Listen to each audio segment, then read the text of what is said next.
श्रीकृष्ण जन्मोत्सव या ठिकाणी संपन्न होतो आहे। काही क्षण या ठिकाणी जन्मोत्सवाचे राहिलेले आहेत, वेळ जवळ येते आहे। प्रतिवर्षाप्रमाणे या ठिकाणी आपल्याला श्रीकृष्ण जन्मोत्सव संपन्न करायचा आहे आणि त्या संबंधाने दोन शब्द या ठिकाणी आपण श्रवण करायचे आहेत। सज्जनो, आपण श्रीकृष्ण जन्मोत्सव संपन्न करणार आहोत। आपल्याला सर्वांना पुष्प या ठिकाणी दिले जाणार आहेत, फुलं दिले जाणार आहेत भगवंताच्या चरणी समर्पण करण्यासाठी। मी बोलत असतानाच जी शिष्य मंडळी आहे, भक्त मंडळी, हे फुलं वाटतील। आपण फुलं आपल्या हातामध्ये घ्यायची आहेत आणि प्रवचन संपल्यानंतर महिला ज्या आहेत त्या महिला सर्व पाळण्याच्या मध्ये जो भगवान गोपाळ कृष्ण परमात्मा आहे, पहिले महिलांचा मान आहे, कारण जन्म देणारी माता ती आहे आणि म्हणून पहिले महिला भगवंताच्या पाळण्यामध्ये पुष्प समर्पण करतील। पुरुष मंडळी सगळे पुष्प भगवान गोपाळ कृष्णांच्या मूर्तीजवळ समर्पण करतील। आज मंडळी भगवान गोपाळ कृष्णांचा जन्मोत्सव किती गोड प्रसंग आहे, नाही? आज आपण तो 5000 वर्षापासून गोकुळाष्टमीचा सण साजरा करत आहोत। भगवान परमात्म्याचा जन्मोत्सव साजरा करत आहोत आणि म्हणून जन्मोत्सव साजरा करत असताना जन्म म्हटलं की आम्हाला भगवान गोपाळ कृष्णांचा जन्म म्हटलं की आम्हाला बंदिशाला डोळ्यापुढे येते, प्रचंड पडणारा पाऊस आमच्या डोळ्यापुढे येतो, विजांचा कडकडाट आमच्या डोळ्यापुढे येतो आणि मग ते सगळं श्रीकृष्ण जन्माचा इतिहास नकळत आमच्या डोळ्यापासून असा एखाद्या सिनेमातला चित्रपटातला दृश्य निघून जावं तसं ते दृश्य आमच्या डोळ्याच्या पुढून निघून जातं। मंडळी, थोडी कल्पना करूया, कसा असेल तो प्रसंग जेव्हा देवकी माता बाळाला जन्म देणार आहे, लालाला जन्म देणार आहे, कन्हैयाला जन्म देणार आहे। कशी असेल त्यावेळेस ती अवस्था? आज तर आपण अतिशय उत्साहाने आणि आनंदाने तो सण साजरा करतो आहोत, पण भगवंत परमात्मा जेव्हा जन्माला आला असेल ना, कशी असेल त्या आईची अवस्था? जेव्हा बाळ जन्माला येतं ना, तेव्हा त्या आईला विचारा त्याच्या त्या वेदना काय असतात, तिच्या त्या प्रसव वेदनांचा विचार जर केला ना आपण, तर आपण कल्पनाही करू शकणार नाही। अशा अवस्थेतही ती आई डॉक्टरला सांगत असते, बाळा, माझ्या बाळाला धक्का लागू देऊ नका बरं का, मला कापायची वेळ आली तरी माझ्या बाळाला धक्का लागू देऊ नका, तुमची कातर त्याला लागली नाही पाहिजे। आणि जेव्हा तो बाळ जन्माला येतो ना, जेव्हा बाळ जन्माला येतो ना, तो रडायला लागतो आणि जेव्हा तो बाळ रडत असतो तेव्हा आई हसत असते की माझं बाळ जन्माला आलं। एकीकडे बाळ रडत आहे आणि आई या ठिकाणी ज्यावेळेस पहिल्यांदा जन्म होतो बाळाचा आणि त्याचं ते रडणं ऐकते ना, ती खुश होऊन जाते, सगळं दुःख विसरून जाते, ती वेदना, सगळ्या ज्या वेदना असतात त्या सगळ्या वेदना त्या विसरून जाते। वेगळा आनंद तिला भरलेला असतो, वेगळा संचार झालेला असतो। जन्माला येण्यापूर्वीच ती कल्पना करायला लागते, त्याच्या जन्माची चाहूल जरी लागली ना, त्या बाळाच्या जन्माची चाहूल जरी लागली तरी ती आई स्वप्न रंगवते, माझा बाळ कसा असेल, तो जन्माला आल्यानंतर तो काळा असेल का घोडा असेल, काय ती कल्पना रंगवत असते मनामध्ये, स्वतःला ती विसरून गेलेली असते। आता जेव्हा ती आई होत असते ना, जे दिवसेंदिवस ती आईपणाकडे जात असते तेव्हा ती सगळे विसरून जाते। आता जेव्हा बाळ जन्माला यायचे ना, तेव्हा आता बाळ जन्माला आलं की बस तिला आता कोणाची गरज उरत नाही, तिला आता कोणाचीच गरज नाही। शेजारी बाई बोलायला नाही आली तरी चालते, ती त्या बाळामध्ये इतकी मशगूल होऊन जाते, किती गोड बोलते, ती मांडीवर घेते त्या बाळाला आणि बाळाला मांडीवर म्हणते, माझ्या राजा, माझा सोन्या। त्या बाळाला मांडीवर घेत असताना बाळ देताना असताना ते बाळा देतच असतं तरी त्याला ती राजा म्हणते। आणि जन्मल्याबरोबर जी बाळाचं रडणं ऐकून हसायला लागली होती ती बाई पुन्हा जेव्हा बाळ रडायला लागतं तेव्हा ती स्वतः रडायला लागते। आईचं हृदय वेगळं असतं हो. आईच्या हृदयाची किंमत, त्या आईच्या काळजाची किंमत, आईच्या प्रेमाची किंमत आपल्याकडून होणारच नाही. आई बापाने काय कष्ट केलेले असतात, काय मरमर केली असते, काय जीवाचं रान केलेलं असतं, हे आजच्या तरुणांना नाही कळणार हो, नाही कळणार. आई बाप काय आहेत याची किंमत ज्यांना आई बाप आहेत त्यांनी समजून घेतली पाहिजे. माय बाप हो, हा भगवान गोपाळ कृष्णांचा जन्म अशाने साजरा होणार नाही. आई वडिलांची सेवा करा, आई बापांची सेवा करा, माय बहिणीची सेवा करा, तरच तुमचा गोकुळाष्टमीचा कृष्ण जन्म साजरा केल्यासारखं होईल. नाही तर तो जन्म साजरा करण्यात काही अर्थ नाही. आई बाळाला जन्म देते त्यावेळेस ती अतिशय दुःखी असते, कष्टी असते, पण एका बाजून तिला आनंद होत असतो की मी आई बनणार आहे. एक आनंद तिला होत असतो. पण मंडळी इथं मात्र तसं नाही बरं का. बंदी शाळेमध्ये तसं नाहीये. त्या देवकीला विचारलं जर कुणी असतं ना तर ती म्हणली असती नको माझ्या बाळाला, माझ्या पोटात एकही बाळ येऊ नये. कारण तिला माहित होतं की माझ्या आतापर्यंत 6 बाळांचा नाश त्या कंसानं केलेला आहे. अशी कोणती आई असेल, अशी कोणती आई असेल, किती आई आपलं बाळ जन्मल्याबरोबर भीतीवर आपटून मारून टाकणार. म्हणून ती म्हणायची वसुदेवाला नका हो, हे बाळ नसतं जन्माला आलं तर बरं झालं असतं. माझी एकच विनंती आहे, आयुष्यभर मी तुम्हाला कधी काहीच मागितलं नाही, फक्त एक मागते आता तुम्हाला. पुन्हा मी आयुष्यात काही मागणार नाही तुम्हाला. फक्त माझी एकच इच्छा आहे की ह्या बाळाला वाचवा. काय करायचं असेल ते करा, पण एवढं माझ्या बाळाला वाचवण्याचा प्रयत्न करा. हातामध्ये बेड्या आहेत, पायामध्ये बेड्या आहेत, दरवाजाला कुलूप लागलेला आहे, दरवाजाच्या बाहेर हातामध्ये भाला तलवार घेऊन द्वारपाला उभे आहेत. प्रचंड पाऊस पडतो आहे, प्रचंड काळाकुट अंधार पडलेला आहे, यमुनेला पूर आलेला आहे. आणि अशा अवस्थेमध्ये भगवंताचा जन्म झाला. मंडळी आपला जो जन्म आहे ना, आपला जन्म आणि भगवंताचा जन्म याच्यामध्ये खूप मोठा अंतर आहे. आणि म्हणून भगवंताच्या जन्माला काय म्हटलेलं आहे? अवतार म्हटलेलं आहे. आणि आपल्या जन्माला जन्म म्हटलेला आहे. माणसाचा जन्म आणि भगवंताच्या जन्मात काय फरक आहे? एकच फरक आहे. तो फरक म्हणजे भगवंताला आपल्या इच्छेनं जिथं अवतार घ्यायचा तिथं घेता येतो, आणि आम्हाला आमच्या इच्छेनं जन्म घेता येत नाही. आपल्या मनात जरी असलं की मी एक मोठ्यातल्या मोठ्या श्रीमंताच्या घरी जन्माला येईल, ते आपल्या हातात नाही. कुठे जन्माला यायचं, कसं जन्माला यायचं, कोणाच्या घरी जन्माला यायचं, कोणत्या जातीत जन्माला यायचं, कसं जन्माला यायचं, स्त्री म्हणून जन्माला यायचं का पुरुष म्हणून जन्माला यायचं, काय आपल्या हातात आहे? काहीच आपल्या हातात नाही. आणि म्हणून भगवंत म्हणाले जन्म कर्मच मे दिव्यम मेवम यो वेत्ति तत्वतः. माझा जन्म आणि माझं कर्म दोन्ही पण दिव्य आहे. भगवंताचा जन्म कसा दिव्य आहे? तो जन्माला आला तो स्वयं इच्छेनं जन्माला आला. म्हणून तर भगवंत म्हणाले माझा अवतार कधी होतो? कधी होतो? यदा यदा हि धर्मस्य ग्लानिर्भवति भारत अभ्युत्थानम् अधर्मस्य तदात्मानं सृजामि परित्राणाय साधूनां विनाशाय च दुष्कृतां धर्म संस्थापनार्थाय संभवामि युगे युगे. जेव्हा जेव्हा धर्माला ग्लानी येते, जेव्हा माणूस माणसासारखा वागत नाही, माणूस माणसातला माणूस पण संपून जातं, तेव्हा तो राक्षस बनतो.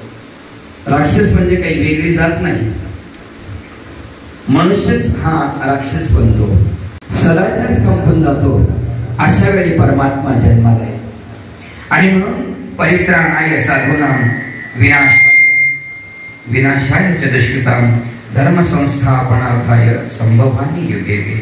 मी युगायुगामध्ये अवतार धारण करतो, आणि युगायुगामध्ये अवतार धारण करून माणसामध्ये सदाचार वाढला पाहिजे, माणसामध्ये परस्परामध्ये प्रेम वाढलं पाहिजे, आपल्या अंतःकरणामध्ये भक्तिभाव वाढला पाहिजे.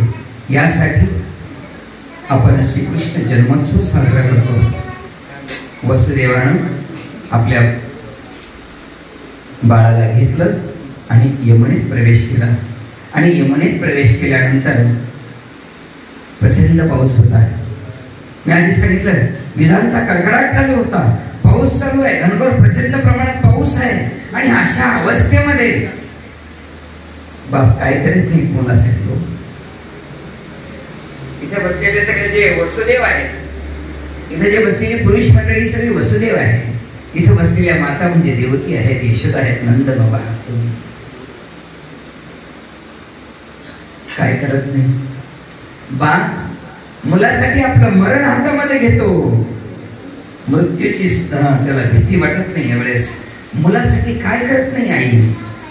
हडाची रांगोळी करते, रक्ताचं पाणी करते, जीवाचं रान करते, लहानचं मोठं करते, हडाचा काढ करते आणि त्या रजाचा गज करते, त्याला मोठा बनवण्याचा प्रयत्न करते. स्वप्न रंगवते. वसुदेवाला भीती नसेल का वाटली? नाही. एवढा मोठा प्रचंड हातामध्ये बेड्या, पायामध्ये बेड्या, दरवाजामध्ये घेऊन तलवार घेऊन पोलीस उभे आहेत. कंसाला कळाला तर काय होईल याचा नसेल का विचार केला त्यांनी? केला विचार. आणि त्यांनी ठरवलं काही होऊ द्या, जीवाचं रान होऊ द्या, हडाची रांगोळी होऊ द्या, रक्ताचं पाणी होऊ द्या, काही करीन, पण मी माझ्या बाळाला सुरक्षित ठिकाणी नेऊन ठेवीन. त्या काळी काही फोर व्हीलर गाडी नव्हती, मोटरसायकलही नव्हती, बैलगाडी पण त्यांच्या आजवळ उपस्थित नाही. काय केलं त्यांनी? बाळाला टोपलीमध्ये घेतलं आणि टोपली घेऊन तो गोकुळाचा रस्ता धरला. आणि गोकुळाचा रस्ता धरल्यानंतर जेव्हा यमुना समोर आली, प्रचंड पाणी वाहत होतं. यमुनेच्या पलीकडे जाण्यासाठी रस्ता दुसरा नाही, तरी सुद्धा आपण विचार केला नाही. बस त्याने त्या मुलाला यमुनेच्या पार नेण्यासाठी पाण्यामध्ये प्रवेश केला. पाणी गुडघ्या इतकं, कमरे इतकं, छाती इतकं, हात उंच नेला, हात उंच नेला. शेवटी इतका उंच घेतला की भगवान गोपाळ कृष्णाला कुठे घेतलं? डोक्यावर घेतलं. तुम्ही सुद्धा तुमच्या पोरांना डोक्यावरच घेतलंय ना? घेतलं की नाही डोक्यावर? 15,000चा मोबाईल पाहिजे म्हणजे पाहिजे, डोक्यावरच घेतलं ना. पण पोरांना दुसरं काय केलं? पण वसुदेवानं जे बाळाला डोक्यावर घेतलं होतं त्याला सुरक्षित जागेवर नेऊन ठेवण्यासाठी डोक्यावर घेतलं होतं. तुम्ही तुमचं लेकरू आहे, जरूर तुम्ही त्याला डोक्यावर घ्या, डोक्यावर घेऊन नाचा. नाचतोच बाप. जेव्हा तो शेतामध्ये कामाला जातो ना, जेव्हा घरी येतो तेव्हा त्याचं ते शेंबड पोरग रांगत असतं गुडघ्यावर, त्याला आनंद वाटतो आणि तो त्याला उचलून घेतो आणि मंच फेकतो आणि झेलत राहतो. त्या मुलाला भीती वाटत नसेल का? तो हसत राहतो ते पोरग. जर बापाने जर सोडून दिलं खाली पडलं मग त्याला भीती वाटते का?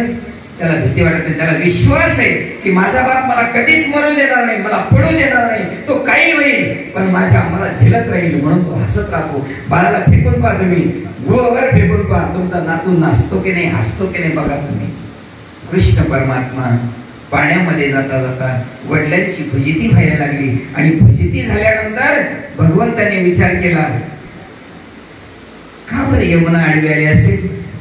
ती यमुना म्हटली असेल देवाला, देवा ह्या माणसाने पाणी माझं घाण केलं रे, मी खूप निर्मळ होते, पण या माणसाने स्वतःच अंग धुवून धुवून, कपडे धुवून धुवून सगळी गंगा खराब करून टाकली, सगळी नदी खराब करून टाकली. एवढंच नाही तर माझ्या या यमुनेच्या पाण्यामध्ये कालिया नावाचा नाग आहे आणि तो भयानक विषारी आहे, त्याने सगळं पाणी विषारी करून टाकलं रे. म्हणून तू त्या नागाला काही सांग ना, कदाचित अशी म्हणली असेल ती यमुना. आणि म्हणून भगवंतानी पाय काढला, टोपल्यातून पाय काढला आणि पाण्याला लावला आणि सांगितलं असेल यमुनेला, मी तुला शपथ घेतो, मी तुला वचन देतो की ह्याच पायाने मी त्या कालियाला मर्दन केल्याशिवाय राहणार नाही, तू काळजी करू नकोस. आणि भगवान गोपाल कृष्ण परमात्मा मथुरेतून नंद बाबा यशोदेच्या घरी पोहोचला आणि त्या दिवशी गोकुळाष्टमी होती. मंडळी, राम आणि कृष्ण हे दोन्ही अवतार, हे दोन्ही देव तुमच्या नसानसामध्ये भरलेले आहेत. मानवपंथीय मंडळी श्रीकृष्णाला म्हणते, वारकरी संप्रदायाची मंडळी रामकृष्णाला म्हणते. नाही, राम आणि कृष्ण हे दोन्हीही बघा, एकाचा जन्म कधी आहे? दुपारी 12 वाजता, बरोबर ना? रामाचा जन्म कधी? दुपारी 12 वाजता मध्यानी, आणि कृष्णाचा जन्म रात्री 12 वाजता. दोन्ही टोकाचे दोघांचं वागणं दोन टोकाचे बरं का. एका बायकोवर, एका पत्नीवर पूर्ण जीवन व्यतीत करतो, तिच्यासाठी वेडा होतो, तिच्यासाठी अन्न प्राण सोडून देण्याची तयारी होते, त्याच्यासाठी रावणावर स्वारी करायची तयारी होते. एका सीतेसाठी एक पत्नीव्रत हा मर्यादा पुरुषोत्तम असलेला व्यासांनी आपला महर्षी वाल्मिकाने लिहून ठेवलेल्या त्या रामायणाप्रमाणे पूर्ण रेषेत चालणारा, अगदी नाकाच्या शिंद्यासारखं सरळ चालणारा, कधीच असत्य न बोलणारा श्रीराम, आणि त्याच्या विरुद्ध भगवान गोपाल कृष्ण परमात्मा. त्यानं तर जन्माला आल्यापासून घोड्या करायला सुरुवात केली. गवळणींचे माठ फोडले, गवळणींच्या साड्या लपून ठेवल्या, गवळणींचा रस्ता अडवायचा, त्यांची माठ फोडायची, त्यांच्या घरामध्ये चोऱ्या करायच्या. म्हणजे हा अजिबात खोटं न बोलणारा आणि हा पावला पावलाला खोटं बोलणारा हा भगवान गोपाल कृष्ण परमात्मा. मंडळी मला सांगा, एवढा खोटा बोलणारा माणूस तुम्हाला आवडतो को? आणि चोऱ्या करणारा माणूस आवडतो को कुणाला? चोर कुणाला आवडला का? का मॅडम चोर आवडला का? याने तुमच्या घरी जर चोर आला तर तुम्ही म्हणता का रात्रीचे 12 वाजले चोर आला आणि त्याने दरवाजा खटखट केला तर तुम्ही म्हणता का वेलकम सुस्वागतम, बरं झालं किती दिवसांनी आला, म्हणता का? नाही म्हणत. पण ह्या गवळणी त्या कृष्णाची वाट पाहतात, त्याच्यासाठी वेड्या होतात, त्याच्यासाठी देह अर्पण करायला तयार होतात, त्याच्यासाठी तन मन धन समर्पण करतात. हा कृष्ण चोर कुणाला आवडत नाही, पण हा चोर जर घरी आला नाही तर गवळणी वाट पाहतात, कागद तुझ्या घरी आला का, तुझ्या घरी आला का? हा वेळ लावणारा कृष्ण परमात्मा याने हा माखाने चोर नाही, हा काय आहे? चित्त चोर आहे. आणि म्हणून एका गवळणी तसं म्हटलंय, चित्त चोरी येले नंदाच्या पोराने, आमचं चित्त चोरून नेलं. एवढंच नाही, तुकोबांना हा कृष्ण आवडला, ज्ञानेश्वर माऊलींना कृष्ण आवडला, जनाबाईला कृष्ण आवडला, कबीरांना कृष्ण आवडला, नाथांना कृष्ण आवडला, चक्रधर स्वामींना कृष्ण आवडला, जगद्गुरु शंकराचार्यांना कृष्ण आवडला. चोर कुणाला आवडतो को? पण हा चोर असा आहे, जगद्गुरु शंकराचार्य म्हटले हा चोरांचा चोर आहे, पण तरीही मला आवडतो. का आवडतो? कारण त्यांनी सुभाषितामध्ये म्हटलेलं आहे, व्रजे प्रसिद्धम नवनीत चोरम गोपांगणांच दुकूळ चोरम अनेक जन्मार्जित पाप चोरम चोरागरगण्यम कृष्णम नमामि. अरे आमच्या जीवनामध्ये अनंत अनंत असे आम्ही पाप जोडलेले होते, डोंगराचे डोंगर आम्ही पापाचे जोडले होते, कर्माचे जोडले होते, ते भोगता भोगता संपणार कृष्णानं चोरी केली आमच्या घरी येऊन. आणि काय चोरून नेलं? अनंत जन्मात आम्ही जे पापाची डोंगर करून ठेवले होते ना, ते सगळी पाप कृष्णाने चोरून नेली. आणि म्हणून चोरागरगण्यम कृष्णम नमामि, चोरांचाही चोर असला तरी त्या कृष्णाला आमचा नमस्कार असो. या देवाला संत ऋषी मुनींनी सुद्धा आळवलेले आहे. याचा हेवा कोणाला वाटत नाही. ब्रह्मदेवाला याचा हेवा वाटतो, इंद्राला याचा हेवा वाटतो, आणि म्हणून इंद्राने धबधब पाऊस पाडायला सुरुवात केली. मंडळी, गोपाल कृष्ण परमात्म्याचं चरित्र सादर करत असताना, जीवन चरित्र सांगत असताना मला एकच सांगायचं आहे की भगवान गोपाल कृष्णांचं चरित्र हे आपल्या जीवनामध्ये चिंतनीय आहे आणि रामाचं चरित्र आचरणीय आहे. एकाचं चरित्र आचरण करायचं आणि एकाचं चिंतन करायचं, दोघांचे चिंतन आपल्याकडून झालं पाहिजे. आणि म्हणून आम्ही आमच्या जीवनामध्ये हा विचार करावा, जे चांगलं आहे ते स्वामींनी, भगवान श्री चक्रधर स्वामींनी सगळ्या ठिकाणाहून घेतलं. आणि म्हणून भगवान श्री चक्रधर स्वामी रामाची कधी निंदा स्वामींनी केलेली नाही. राम शुद्ध सत्वाचा अवतार असं म्हटलेलं आहे. त्रेती सीतावरवी स्वामींनी त्यांचे कौतुक केलेलं आहे. आणि म्हणून हा सर्वांग सुंदर असलेला कृष्ण परमात्मा, त्याचा हा जन्मोत्सव आपण साजरा करत आहोत. आणि म्हणून जन्मोत्सव साजरा करत असताना, आपण त्याचं चिंतन करत असताना या ठिकाणी आपण हा विचार करूया की कृष्णाचा एक तरी गुण आमच्यामध्ये यावा. कधीच कीर्तनाला नव्हतं गेलेलं, कधीच प्रवचनाला गेलेला नव्हता माणूस, आणि तो असा एका कार्यक्रमामध्ये ऐकायला गेला आणि ऐकताना एका कीर्तनकाराने असं सांगितलं, गोपाल कृष्णांनी किती बायका केल्या म्हणे, किती मंडळी? 16,108 बायका केल्या. कधीच कीर्तनाला गेलं नव्हतं, कधीच प्रवचनाला गेलं नव्हतं, आणि ते पहिल्यांदाच आलं आणि आल्यानंतर इतकं खुश होऊन गेलं. वा, काय माणूस असेल गाड्या म्हणला, भले एकट्या पठ्ठ्यानं 16,108 बायका केल्या. आवडला म्हणजे बाबा कृष्ण आपल्याला. बायकोनं सकाळी विचारलं, कीर्तन ऐकायला गेली होती, आवडलं कीर्तन? काय स्वभाव म्हणले, ते कपाटे बाबांचं कीर्तन जबरदस्त झालं म्हणजे त्यातलं काय आवडलं तुम्हाला त्या कीर्तनामधलं? म्हणजे कृष्ण आवडला. कृष्ण आवडला? अगो बाई किती छान झालं म्हणे. मग कृष्णाची तर आपण भक्ती करायची आहे. तिने विचारलं, का बरं तुम्हाला कृष्ण आवडला? पत्नीने विचारलं, का बरं तुम्हाला कृष्ण आवडला? तो भक्त म्हणाला, तो मालक म्हणाला, अगो ते एकट्या माणसानं 16,108 बायका केल्या. उद्या माझा असा विचार आहे की दुसरं लग्न करावं पाहिजे, दुसरी बायको मी पण करतो म्हटलं. बायको हुशार होती, तुम्ही असे का? बरं.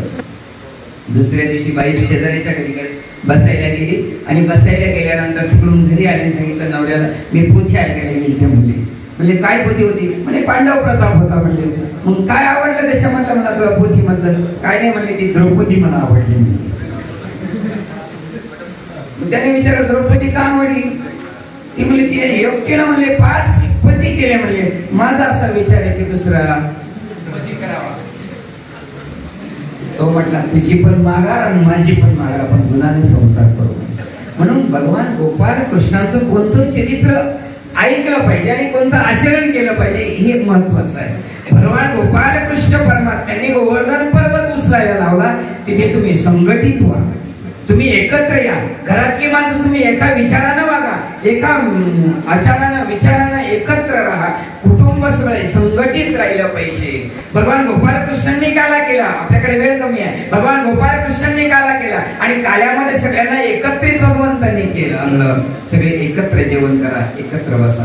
हा अतिशय सुंदर असा भगवान गोपाल कृष्णांच्या जन्मोत्सवाचा प्रसंग आहे. आणि म्हणून भगवान गोपाल कृष्णांनी 16,108 पत्न्या ज्या केल्या, त्या भौमासुर नावाच्या राक्षसानं अनेक मुलींना पळवून नेलेलं होतं. त्याच्यामध्ये काही मुलींचं लग्न झालेलं होतं आणि काही मुलींचं लग्न झालेलं नव्हतं. अशा सगळ्या 16,108 मुली.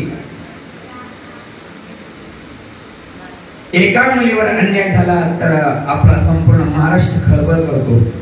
16,108 मुली ज्यात पकडून नेल्या असतील, बांधून ठेवल्या असतील, देवानं काय करायला पाहिजे?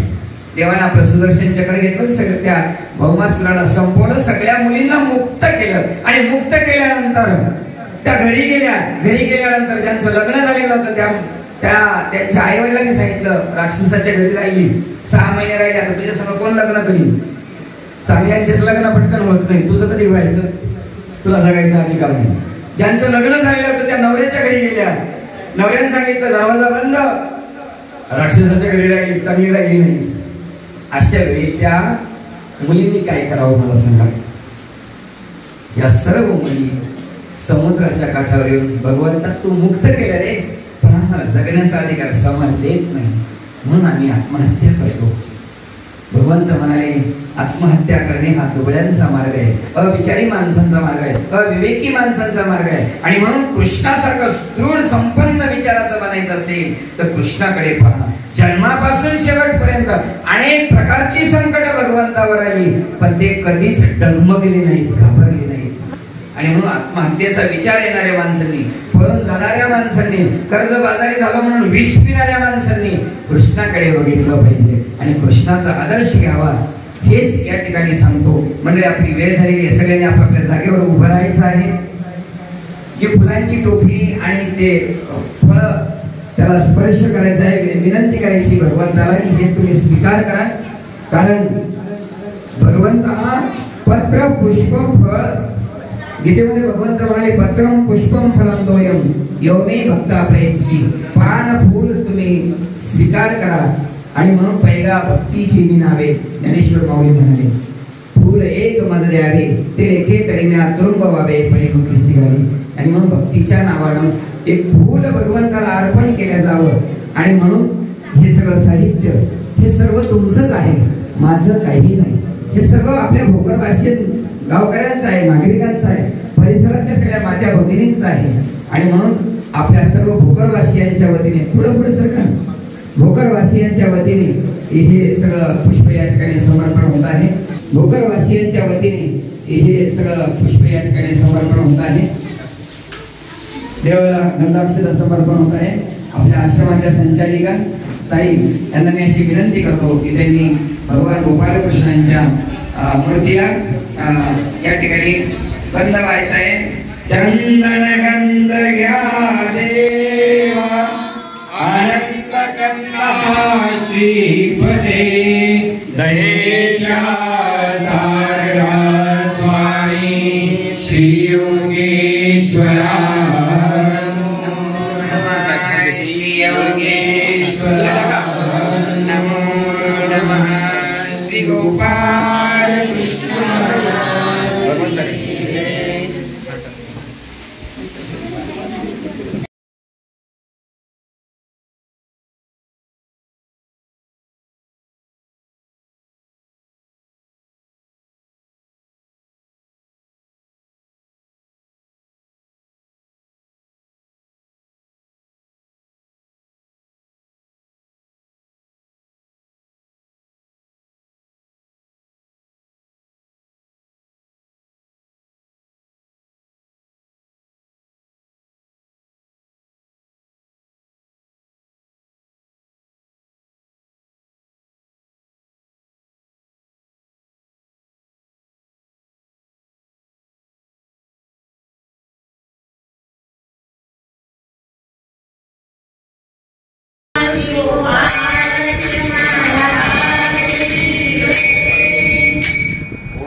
वरचे गोपाला गोपाला देवकी नंदन गोपाला गोपाला गोपाला देवकी नंदन गोपाला देवकी नंदन गोपाला देवकी नंदन गोपाला वसुदेव नंदन गोपाला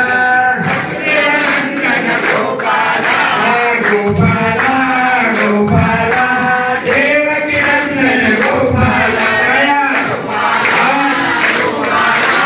देवकी नंदन